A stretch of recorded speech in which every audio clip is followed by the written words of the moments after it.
جی بالکل. جی ہاں ورن اوپی صاحب تھوڑا سا تعارف کرا دیجیے اپنا. السلام علیکم مفتی وعلیکم صاحب. السلام. جی مجھے یہ اس بات پہ تھوڑا جاننا تھا کہ جو انڈیپینڈنس ڈے ہے اس کو بنو صاحب منانا آپ مسلم ہیں یا نان مسلم ہیں؟ جی میں مسلم ہوں. ٹھیک. جی یہ انڈیپینڈنس ڈے منانا جیسے انڈیا میں ہے تو یہ کہاں تک جائز ہے، مطلب کس حد تک یہ جائز ہے کہ جیسے یہ ایک طرح کی عید ہوئی ہو گئی، جیسے آتا ہے کہ آپ تو زیادہ جانتے ہیں کہ مطلب کہ ہم اسلام میں صرف 2 عید ہیں. آپ کے سوال کا میں جواب دے دوں کہ اسلام میں صرف 2 مذہبی تہوار ہیں، ٹھیک ہے، ایک ہے عید الفطر اور ایک ہی عید الاضحیٰ، کوئی تیسرا مذہبی تہوار نہیں ہے، اور یہ حدیث کے اندر آیا ہے. لیکن اگر کوئی معاشرتی کوئی کلچرل فیسٹیول ہے تو اس کو اسلام اس کے خلاف نہیں ہے. مان لیجئے اگر ظاہر ہے کہ جو آزادی ہے آپ اس کو صرف کسی ایک ملک کے تناظر میں نہ دیکھیں، دنیا کے تقریباً ہر ملک میں آزادی کا دن منایا جاتا ہے، اور آزادی کوئی چھوٹی موٹی نعمت نہیں ہے. آپ ان لوگوں سے پوچھیں کہ جنہوں نے آزادی کے اسٹرگل میں حصہ لیا ہے، کہ انہوں نے اپنی جانیں دی ہیں، انہوں نے اپنے مال قربان کیے ہیں، اپنی اولاد کو قربان کیا ہے، تو تب جا کر ان کو آزادی ملی ہے. تو آزادی ایک بہت بڑی نعمت ہے خدا کی طرف سے کہ آزاد فضا میں آپ سانس لیں، جو چاہے کہیں. آپ اگر غلام ہندوستان کو دیکھیں یعنی 1947 سے پہلے تو آپ کناٹ پلیس میں جا نہیں سکتے تھے. آئی ڈونٹ نو کہ آپ دلی سے واقف ہیں کہ نہیں. کناٹ پلیس کا جو ایریا تھا وہ صرف انگریزوں کے لیے تھا. جہاں آج راشٹرپتی بھون ہے وہاں آپ قدم نہیں رکھ سکتے تھے چونکہ آپ ہندوستانی ہیں. یو بلڈی انڈین یہ کہتے تھے گورے. تو یعنی اس طریقے سے ذلیل ان کو کیا جاتا تھا. تو ہمارے بڑوں نے آزادی کی جو جنگ لڑی ہے وہ اسی لیے لڑی ہے کہ وہ اس ذلت کو برداشت نہیں کر پاتے تھے کہ جو ذلت انگریز نے ان کے اوپر مسلط کی تھی. اب اگر وہ نعمت آئی ہے اور اس نعمت کی یاد میں وہ کوئی دن منا رہے ہیں تو یہ کلچرل چیز ہے، اس کا ریلیجن سے کوئی تعلق نہیں. نہ ریلیجن اس کو انڈورس کرتا ہے نہ اس سے منع کرتا ہے. جی اچھا، تو مطلب یہ اگر ہم اپنے جیسے ابھی مودی جی کہا گیا تھا کہ آپ اپنے گھروں پر جھنڈا لگائیے، تو یہ بھی ایک حد تک پھر جائز ہے ہی ہے؟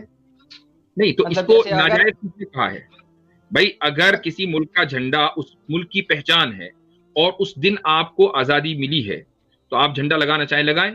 ہمیں اختلاف وہاں ہوتا ہے کہ جو جھنڈا نہیں لگاتا اس کو غدار وطن کہہ دیا جائے، یہ گڑبڑ ہے. اگر کوئی آدمی جھنڈا نہیں لگا رہا ہے، اس کے پاس کھانے کو ہے نہیں، لیکن اس کو کہا کہ نہیں تم جھنڈا لگاؤ، کھانا بھول جاؤ، آج کی روٹی تمہارے جھنڈے کے نام. تو یہ جو ہائپر نیشنلزم ہے، ہم اس چیز کو انسانی بنیادوں کے اوپر غلط سمجھتے ہیں. ہاں لیکن اگر کوئی آدمی اپنے شوق سے جذبے سے محبت وطن کی محبت میں جھنڈا لگا رہے تو لگائے، اس کا دین سے کوئی تعلق نہیں. جی بہت شکریہ. جی چلیں ٹھیک ہے. آفتاب صاحب. السلام علیکم ورحمۃ اللہ وبرکاتہ. مفتی صاحب وعلیکم السلام ورحمۃ اللہ. جی مفتی صاحب عامر بھائی نہیں ہے کیا؟ ابھی آئے نہیں ہے، آئیں گے نہیں اوپر؟ عامر بھائی تو ہے نہیں، اور میں نے ان کو کہا وہ آئے نہیں. لگتا ہے آپ عامر بھائی کی تلاش میں آئے ہیں. تو چلیں ٹھیک ہے، عامر بھائی جب آئیں گے تو اس وقت آ جائیے گا، ٹھیک ہے؟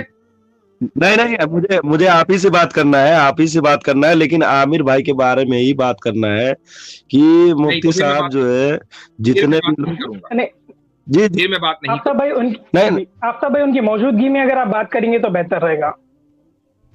نہیں ویسی کوئی بات نہیں مفتی صاحب، آپ سنیں گے آپ کو سمجھ میں آئے گا. کوئی ایسی بات نہیں ہے، ٹھیک ہے؟ میں یہ کہہ رہا ہوں موضوع نہیں ہے بھائی، وہ موضوع سے ریلیٹڈ نہیں ہے نا. مفتی صاحب ایک بار ٹھیک ہے، لیکن سن لیجئے تھوڑی سی بات.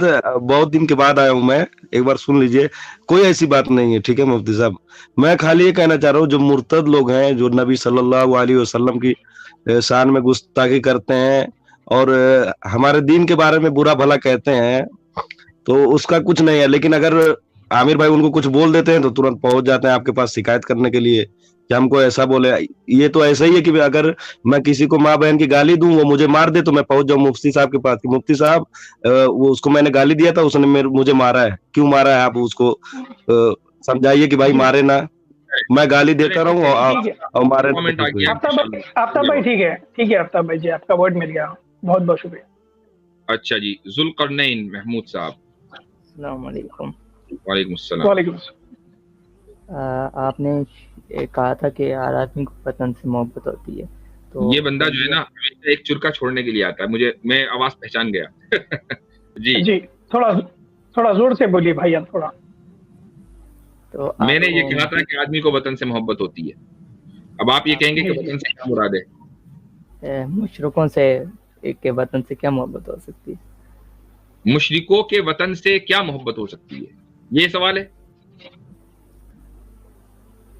یہ سوال ہے. ذوالقرنین بھائی جی آپ کی آواز نہیں. آپ نے کیا بولا؟ مشرکوں کے وطن سے؟ مطلب کہ انڈیا ایک مشرقوں کا وطن ہے تو آپ کا نہیں ہے؟ نہیں.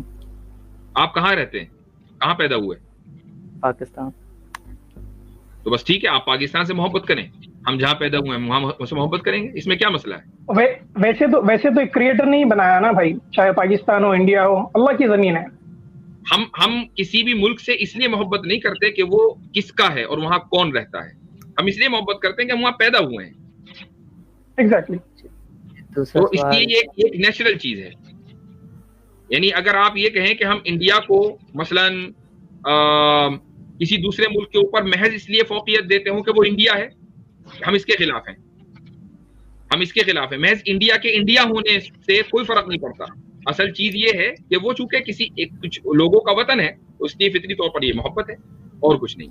ٹھیک ہے. ویسے یہ جو کامنٹ ہے یہ انڈیا پاکستان والا، مجھے حیرت ہے کہ لوگ کب اس چیز سے باہر نکل کر آئیں گے. یعنی ہمیں یہی شکایت غیر مسلموں سے ہے کہ ان کا کوئی بھی جو ہے اسٹیٹمنٹ پاکستان کے بغیر، تذکرے کے بغیر نہیں ہوتا. اور کچھ پاکستان کے اندر بھی پھر اس طریقے کے فینیٹک عناصر ہیں کہ جن کا کوئی اسٹیٹمنٹ انڈیا کے بغیر نہیں ہوتا. بھائی آپ لوگ پڑوسی ہو، پڑوسیوں کی طرح رہو، ایک دوسرے کے ساتھ محبت کر کے رہو.